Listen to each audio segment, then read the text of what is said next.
Loading media and ribbon for a ZT111 printer with the cutter option. Open the media door. Open the printhead. Slide the media guide out.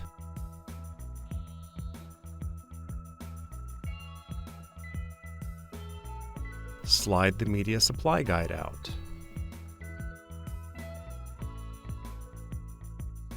Place a roll of media on the media supply hanger. Push the media roll back.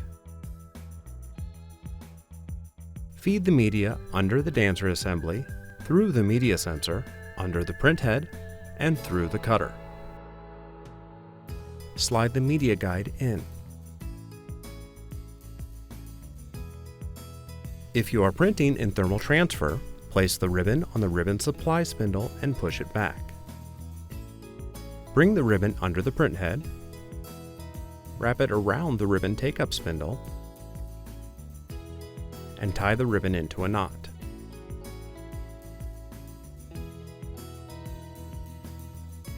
Turn the ribbon take-up spindle to remove any ribbon slack.